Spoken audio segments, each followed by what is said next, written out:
Hello everyone, good morning, नमस्ते and welcome. कैसे हैं आप सभी? उम्मीद करती हूँ कि आप सभी बहुत बहुत अच्छे होंगे। सो फ्रेंड्स, ये वीडियो जो है ना वो मंडे के दिन की है। अभी सुबह के लगभग 9:30 का टाइम हो गया है और यहाँ पे मैं बना रही हूँ चाय। तो नाश्ता तो सुबह सुबह ही बन के तैयार हो गया है, लेकिन अभी हम दोनों जनी बचे हैं नाश्ता करने के लिए, मैं और मेरे हस्बैंड। तो वो भी नहा धो के पूजा पाठ करके आ गए हैं। तो बस मैंने सोचा कि यहाँ पे चाय चढ़ा देती हूँ। चाय सिम पे कर दूँगी, धीरे धीरे पकेगी, तब तक वो भी आ जाएंगे। तो ना सुबह सुबह देखिए प्यास भी बहुत तेज़ लग रही है। पूजा पाठ करने के बाद अभी मैं कुछ भी नहीं खाई हूँ और प्यास अभी से लगनी शुरू हो गई है। तो मैंने पानी पी लिया है और चाय में देखिए अदरक डाल दी हूँ। तो आज नाश्ते में ना मैं सैंडविच बनाई हूँ। कल मैं मार्केट गई थी ना माता रानी का श्रृंगार का सामान लाने के लिए, तो बस वहीं से मैं ब्रेड लेके आई थी। तो मैंने सोचा ना कि आज मॉर्निंग में बच्चों के लिए कुछ अलग स्पेशल बना दूँ, क्योंकि देखिए डेली ही रोटी और सब्जी ही मैं बच्चों को खिला रही हूँ और कल से नवरात्रि शुरू हो जाएगी ना। तो मैंने सोचा कि चलो 9 दिन तक कुछ स्पेशल चीज़ें नहीं खाने को मिलेगी, मतलब लहसुन प्याज वगैरह तो खाना नहीं है। तो चलो आज बच्चों को थोड़ा सा कुछ अलग बना के दे देती हूँ। तो इसीलिए मैं ब्रेड लेके आई थी ना, तो आज सैंडविच बना दी हूँ और मतलब बहुत टेस्टी बना है। मतलब आलू और मसाला सैंडविच इसको बोल सकते हैं। तो सुबह का बना है ना, तो काफ़ी ज़्यादा ठंडा हो गया था, तो मैं गरम कर दी हूँ और हस्बैंड जी को दे के आ चुकी हूँ और यहाँ पे अब लगा ली हूँ अपना नाश्ता।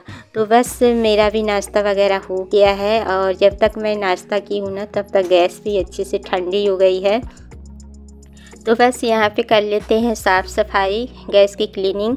और आज ही ना मैं गैस भी ठीक करने के लिए भेजूँगी, तो शाम तक ये लेके जाएंगे। तो ये जो पास का मार्केट है ना, यहीं पे गैस ठीक करने वाले लोग अब बैठते हैं।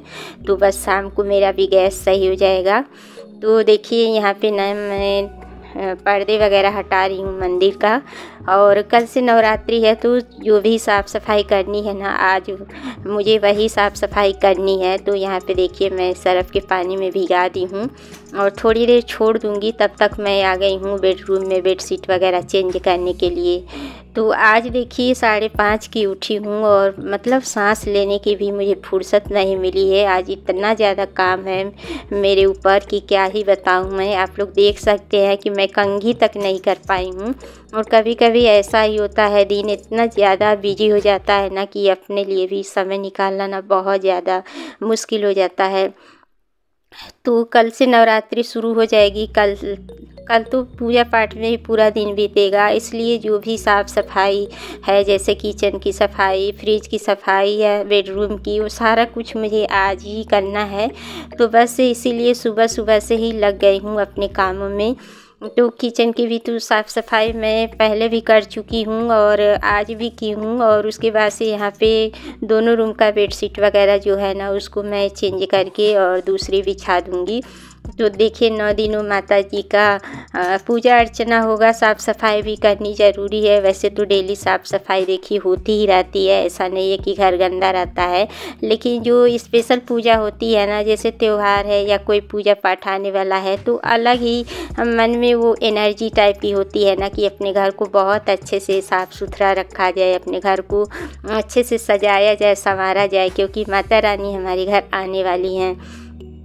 तो देखिए बेडशीट वगैरह चेंज कर दी हूँ और यहाँ पे कल के ही कपड़े हैं, संडे वाले कपड़े हैं जो संडे में मैं धुली थी।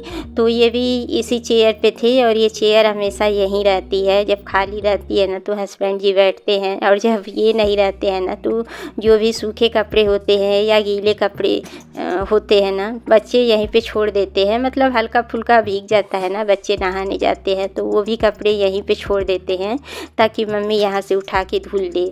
तो बस यहाँ पे देखिए मैं कपड़े लेके बैठी हूँ और ये मेरे बेटे का जैकेट है, छोटे वाले बेटे का। तो इसकी जिप जो है ना बहुत ख़राब सी हो गई है, वो बंद ही नहीं हो रही थी। बड़ी मुश्किल से मैंने इसको कर दिया है बंद।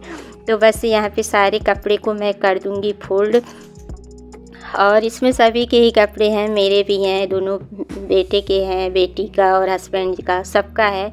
तो अभी तो देखिए धीरे धीरे ही सबके कपड़े धुल रही हूँ और गर्मी काफ़ी ज़्यादा हद तक आ गई है, तो अब मतलब डेली ही मैं 10-12 कपड़े तो रोज़ ही धुल देती हूँ। तो अभी भी मेरे पास बहुत सारे कपड़े पड़े हुए हैं धुलने के लिए। तो बस धीरे धीरे कपड़े का काम जो है ना होता रहेगा। तो अभी खाना वगैरह भी बनाना है मुझे, अभी खाने पीने का कोई भी काम मैं नहीं की हूँ। सुबह से ही बस इधर में ही लगी हूँ, साफ़ सफाई में ही लगी हूँ। और जो देखिए झाड़ू पोछा डस्टिंग का काम है ना, वो तो सुबह सुबह हो ही जाता है, लेकिन उसके अलावा भी बहुत सारे काम हो जाते हैं जो हम लोगों को दिन भर ही करने होते हैं। तो बस यहाँ पे सारे कपड़े फोल्ड करके हस्बैंड जी की अलमारी में उनके कपड़े रखाई हूँ और बाकी के कपड़े मैं आ गई हूँ लेके बच्चों के बेडरूम में। तो बच्चों के बेडरूम में रखने के बाद यहाँ पे हस्बैंड जी के जो डेली के कपड़े हैं उनको हैंग कर दी हूँ।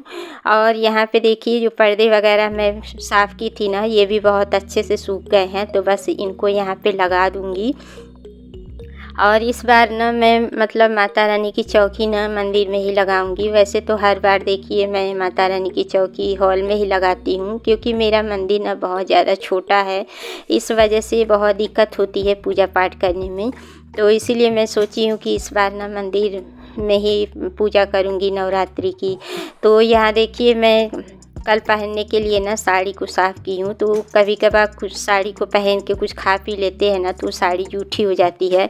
तो जूठी साड़ी पहन के पूजा पाठ नहीं करना चाहिए, तो इसलिए मैं आज ही इस साड़ी को भी साफ़ कर दी हूँ। और हवा इतनी ज़्यादा तेज़ चल रही है, आप लोग देख सकते हैं कि मेरे समझ में नहीं आ रहा था कि किधर मैं कपड़े फैलाऊँ। तो बस इधर की साइड में देखिए डाल रही हूँ। और यहाँ पे ना जैसे रेलिंग में कपड़े हम लोग नहीं डाल सकते हैं, तो बहुत दिक्कत हो जाती है। देखिए बेडशीट हो या साड़ी हो तो उसको नीचे लटकाना ही पड़ता है।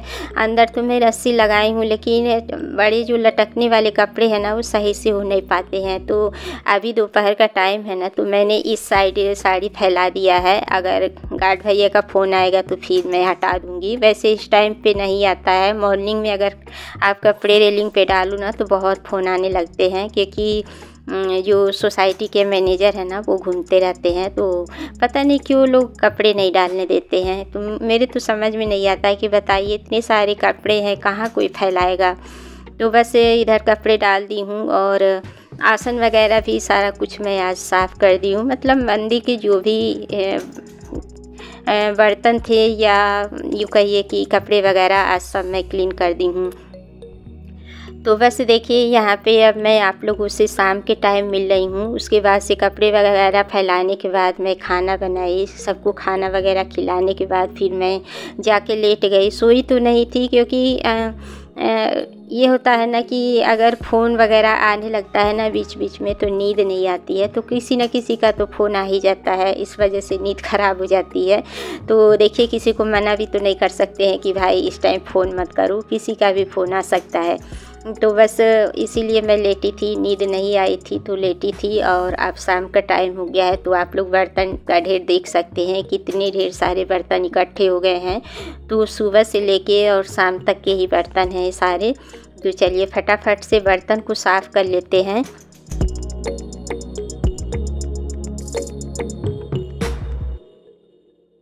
कभी कभी तो ऐसा होता है ना कि काम ख़त्म होने का नाम ही नहीं लेता है। मतलब सुबह से उठो तो एकदम रात हो जाती है काम करते करते, जैसे लगता है कि कहाँ से निकल के काम आ रहे हैं। और कभी कभी ना पता नहीं कैसे काम जल्दी हो जाता है, तो समझ में नहीं आता है कि दिन भी वही रहती है रात भी वही रहती है, लेकिन काम कैसे बढ़ जाते हैं, कभी घट जाते हैं, समझ में नहीं आता है।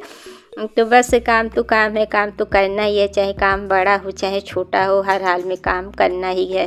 तो देखिए सारे बर्तन यहाँ पे मैं साफ़ कर दी हूँ। और इस टाइम पे देखिए कितनी मस्त वाली हवा चल रही है। बस मन यही हो रहा है ना कि बालकनी में जाके बैठ जाएं और हवा का आनंद लेते रहें, लेकिन इस टाइम पे टाइम ही नहीं मिलता है कि थोड़ी देर जाके बैठे, क्योंकि शाम के टाइम दिया बाती का भी टाइम हो जाता है। और प्लस आज मैं दोपहर में बर्तन नहीं साफ़ की थी, तो मतलब दिन डूबने से पहले ही बर्तन वगैरह जो है ना उसको साफ़ कर लेना चाहिए। कहा जाता है कि शाम होने के बाद मतलब बर्तन को नहीं धुलना चाहिए। तो जो भी बड़े बर्तन हैं उनको मैं बाहर रखाई हूँ और छोटे छोटे जो बर्तन हैं उनको मैं अंदर ही रखती हूँ। हवा देख सकते हैं आप लोग कितनी तेज़ी से हवा उड़ रही है। तो इस टाइम पे बच्चे भी तैयार हो रहे हैं नीचे जाने के लिए और कुछ मेरे से बातें भी कर रहे हैं। तो बर्तन वगैरह साफ़ करने के बाद अभी चाय भी बनानी है, दिया बाती करने का भी टाइम होने ही वाला है। उससे पहले मैं यहाँ पे सारे बर्तन साफ़ कर लूँगी, फिर किचन में झाड़ू लगाऊँगी और पोछा लगाऊँगी। तो बस देखिए किचन में झाड़ू पोछा भी हो गया है और इस टाइम पे ना बच्चों को छोटी मोटी जो भूख लगती है वो लग चुकी है। तो बड़ा बेटा तो खाना खा के गया है, लेकिन मेघना और छोटा वाला बेटा ना बोल रहे हैं कि चूड़ा और दूध खाना है, जिसको पोहा बोलते हैं। तो वही यहाँ पे मैं देखिए चूड़ा को धुल रही हूँ, क्योंकि इसमें थोड़ा सा धूल मिट्टी रहती है और धान जो रहता है ना धान खड़ा खड़ा रहता है। तो इसको पानी से भिगा दी हूँ और उसके बाद से साफ़ करके इसको दूध में ना मैं अच्छे से बॉयल कर दूँगी। तो मतलब नाश्ते के तौर पे बहुत अच्छा लगता है खाने में, तो वही मैं बनाने जा रही हूँ। तो देखिए यहाँ पे मैं दूध गरम कर रही हूँ और एक साइड दूध गरम करूँगी और एक साइड देखिए यहाँ पे बच्चों के लिए मैं नाश्ता तैयार कर रही हूँ। तो ये दोनों ना अभी जाने ही वाले हैं, लेकिन इंतज़ार कर रहे हैं कि नाश्ता करके जाएंगे। और इस टाइम पे मैं बोली थी कि तुम लोग दूध पी लो, लेकिन इन लोग को दूध नहीं पीना है, इन लोगों को पोहा और दूध मिक्स करके खाना है। तो बड़ा बेटा तो कब का चला गया, वो खाना खा के गया है, वो भी दूध नहीं पी रहा है। और कभी कभी ये लोग दूध पीते नहीं हैं, कभी कभी तो दिन में 2 बार भी पी लेते हैं। तो बच्चों के मन के ऊपर होता है, बच्चे तो अपने मन का ही करते हैं।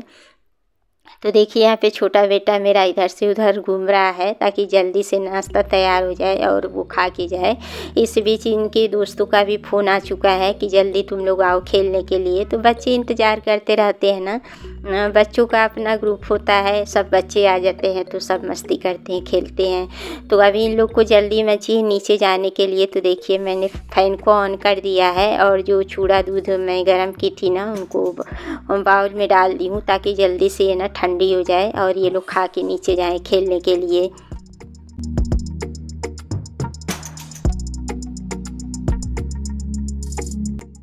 तो देखिए इन लोगों को चूड़ा दूध देने के बाद फिर मैं चाय बनाऊंगी अपने लिए, इनके लिए। ये भी उठ गए हैं, ये भी सो गए थे तो उठ गए हैं। तो उठने के बाद ये भी तुरंत कहते हैं कि चाय बना दो। तो चाय का टाइम हो गया है, लगभग 5:30 का टाइम हो गया है। और अभी देखिए ना गर्मी का मौसम है तो 5:30 बजे धूप है, वरना अगर ठंडक का मौसम होता तो अभी तक तो अंधेरा हो गया होता। तो देखिए मेरा बेटा आ गया है लेने के लिए और इसको मैं ट्रे में दे रही हूँ, क्योंकि ये ना खाता कम है, गिराता ज़्यादा है। और मेघना से भी मैं पूछ रही हूँ कि तू भी नीचे जाएगी, तो वो भी जाएगी नीचे। उसकी भी फ्रेंड का फ़ोन आ गया है, तो वो भी जल्दी जल्दी खा रही है नीचे जाने के लिए। तो बस बच्चों को नाश्ता देने के बाद यहाँ पे चढ़ा दी हूँ चाय बनने के लिए। और आज झटपट वाली चाय बना रही हूँ, क्योंकि मैंने अभी बताया ना कि हस्बैंड जी भी बोल रहे हैं कि जल्दी बना दो चाय। वो भी घर पे रहते हैं ना, तो वो भी मंदिर जाते हैं। तो बस मंदिर जाने का भी टाइम हो रहा है, तो वो बोल रहे हैं कि जल्दी से चाय बना दो, मैं चाय पी के मंदिर जाऊंगा। तो बस चलिए चाय यहाँ पे देखिए रेडी हो रही है। थोड़ा सा और मैं उसको अच्छे से पका लूँगी। और जब जल्दी मची रहती है ना, तो कोई भी चीज़ अगर गैस पे रखो ना तो जैसे लगता है कि वो पकी नहीं रही है, और भी टाइम लगाती है। और वैसे तो छोड़ दो तो अच्छे से पक जाती है, लेकिन बार बार अगर निगाहें उस पर रखो ना तो बनने में वो चीज़ ना बहुत समय ले लेती है। तो बस इसको सीम कभी कर रही हूँ, कभी तेज़ कर रही हूँ कि जल्दी से हो जाए, और चाय होने का नाम ही नहीं ले रही है। तो बस यहाँ पे मेघना बैठी है सोफे पे, तो उसी से मैं बातें कर रही हूँ बीच बीच में। और बीच बीच में चाय पे भी मेरा ध्यान लगा रह रहा है कि कहीं चाय ना गिर जाए, नहीं तो और भी काम बढ़ जाएगा। तो देखिए अब चाय जाके तैयार हो गई है, तो चलिए चाय को छान लेते हैं और चलते हैं, बैठ के आराम से चाय पीते हैं। उसके बाद से फिर लगते हैं अपने काम पे। तो इस वीडियो का एंड यही करूँगी। अगर वीडियो पसंद आए तो लाइक शेयर सब्सक्राइब ज़रूर करिएगा। और चाय वगैरह पीने के बाद फिर मैं खाने पीने की तैयारी करूँगी। तो मिलती हूँ नेक्स्ट